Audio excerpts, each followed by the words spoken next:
How's it going, everyone? Today I'm with my WWE Battleground 2015 PPV Predictions. Of course, Battleground is live on pay-per-view as well as the WWE Network tomorrow night. And overall, going into the show, I don't want to say pretty excited, but I'm very interested to see how everything plays out and how everything delivers, especially with the quote-unquote big rumor or big thing that's going to happen at the end of the pay-per-view during the main event. I'm excited to see if that even happens and how it plays out if it does happen. But, overall, Battleground to me looks to be pretty solid for the most part. I think the matches on this card, we've seen them before, but I don't think any of them, or most of the time, it's a pretty good match overall. So I think these matches will deliver to be good, and it'll be a pretty solid pay-per-view, I think. I don't think it'll be great, but I think it'll be good. Definitely better than the first two Battleground pay-per-views for sure, in my opinion. But, like I said, I'm excited to see how everything plays out more than anything else, to be honest. But 6 matches on the card. Of course, one being on the 1 hour kickoff prior to the pay-per-view. King Barrett defending his King of the Ring crown against R-Truth. The fact that this feud has escalated to this is pretty ridiculous. It happened on the Money in the Bank kickoff originally, which escalated into their feud now. So, what was I'm pretty sure was supposed to be a one-off thing turned into this big old travesty of a feud. So yeah, it's been pretty ridiculous, so I can't wait for it to end at the kickoff, so look forward to that. 5 matches on the regular card. I'm pretty sure they'll be adding a few matches, if not at least 1, maybe 2, maybe even 3. If they do add 3 to 3 matches, I can see them adding, or 1 of the 3 or 2 of the 3, I can see them adding would be Dean Ambrose and Big Show because of what happened on SmackDown. I can easily see it being added.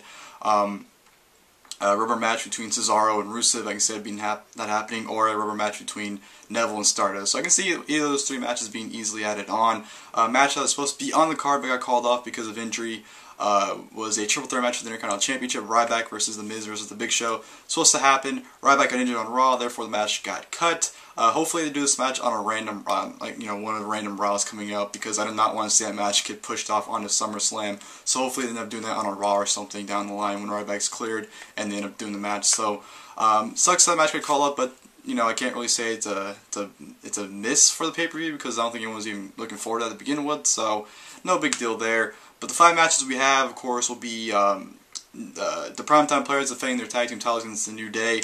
Didn't pay too much attention to their match at Money in the Bank because during the match, the Game of Thrones season finale was airing, the very end of it too. So I was paying attention more to that than the match. So this time I'll have my full focus on the match, and hopefully it's ended up being pretty good because, from what I saw at Money in the Bank, that was still a pretty good match. So I think it'll be a good match here too.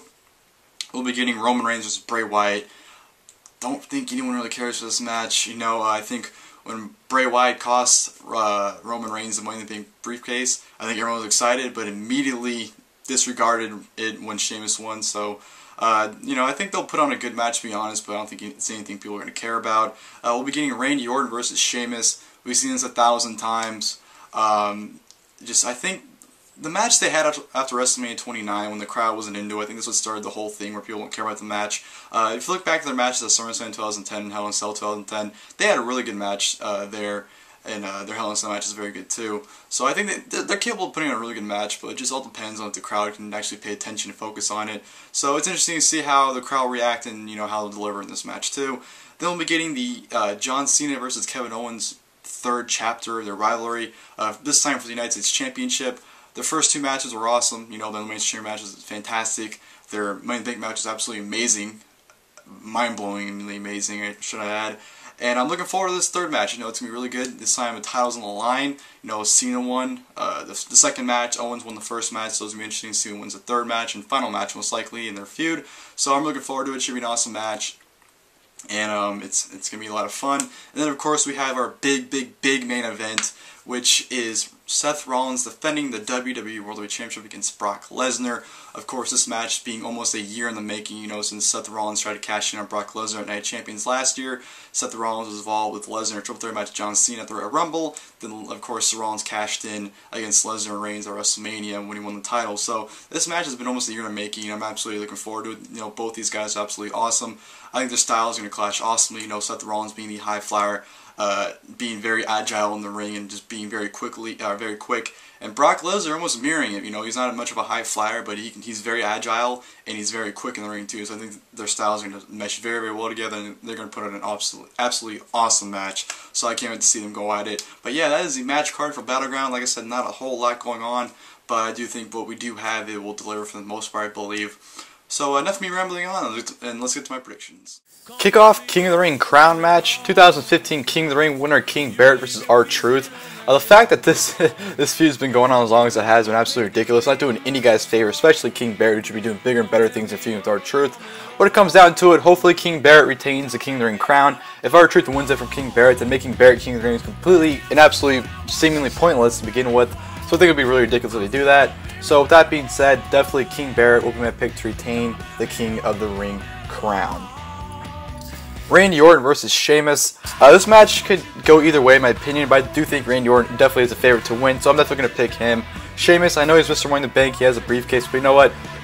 There's a past history with those briefcase holders not being very successful with their wins.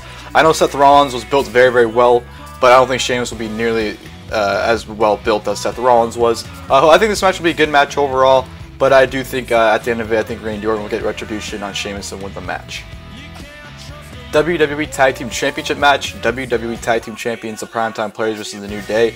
To be honest, it wouldn't surprise me if the New Day won the Tag Team titles back, because ever since Money in the Bank, Primetime Players have had the New Day's number. Whether it's a 6-man tag or a singles match, Primetime Players always beat the New Day in some kind of match, so it wouldn't surprise me if the New Day end up getting the victory back here. But I do think the Primetime Players will walk out still Tag Team Champions. I think they have a nice reign ahead of them, and I think this match will be a fun match overall, so definitely the Primetime Players to remain Tag Team Champions. Roman Reigns versus Bray Wyatt. Now, to me, this is a double-edged sword because I think both guys need the win here. To be honest, if it was up to me, I think Bray Wyatt should get the victory over Roman Reigns here. I think it makes, brings credibility to Bray Wyatt and it makes him look good. If anything, I would have the rematch at SummerSlam with Roman Reigns winning. That's how I would do it. But in this match, I see Roman Reigns winning just because it's Roman Reigns and Bray Wyatt is not very successful with his wins anyways. So I think Roman Reigns will get his revenge on Bray Wyatt here. I don't think the feud will end. I think it'll go into SummerSlam most likely, to be honest. It should be hopefully a decently good match. But at the end of it, I do think Roman Reigns will reign over Bray Wyatt. United States Championship match. United States Champion John Cena versus Kevin Owens. The third chapter of this rivalry between the two. Their first two matches are absolutely phenomenal. So I think this match will be just up there with them. And, when it comes to the end result, I do think the best decision to go with this will be for Kevin Owens to become a brand new United States Champion. I think with him losing the NXT Championship, it just makes sense for him to win the United States Championship. Don't get me wrong, to be honest, I wouldn't mind John Cena retaining because he's been such a great champion so far. I wouldn't mind seeing him continue his reign, bringing prestige back to that championship. But as of right now, I think Kevin Owens is the best option and best person to take the championship from him. So with that being said, Kevin Owens to become your brand new United States Champion. And then the main event, WWE World Heavyweight Championship match. WWE World Heavyweight Champion Seth Rollins versus Brock Lesnar. These two, man, this match has been almost a year in the making, and these two are absolutely going to tear the house down, I believe. End result being, though, Seth Rollins will walk out still your WWE World Heavyweight Champion, whether it's by a count-out, disqualification, or someone comes out and distracts Brock Lesnar or helps Seth Rollins. I do think Rollins will still be champion. I don't think it makes any sense to put the title back on Brock Lesnar, even though I wouldn't mind seeing it. But if you want it back, I think he'd probably lose it at SummerSlam anyway, so it wouldn't make sense giving him one title reign. But this match would be awesome. But I do think Seth Rollins will end up conquering the beast Brock Lesnar to retain the championship. Well, ladies and gentlemen, I hope you guys enjoyed my WWE Battleground 2015 pay-per-view predictions. Like I said, Battleground, of course, live pay-per-view, as well as the WWE Network tomorrow night. I'm looking forward to it. It has a big show feel to it, with the main event being billed basically as a WrestleMania main event. And of course, there's all of the rumors, like I said in the beginning of the video, about what may happen during that main event, as making it even more of a bigger show too. So I'm looking forward to it. I'm excited for it. It should be, like I said, a good show overall. I'm looking forward to the main event. Cena and Owens 3, that should be an awesome match as well. So Battleground, it's going to be a good one, I believe. So hope you guys enjoyed the video. If you guys like, leave your comments below with your predictions of the pay-per-view. I think it's going to be, good or bad, whatever you basically would like in the comments. Comment below if you want. And that'll do it for me, guys. Until tomorrow, I'll see you guys then.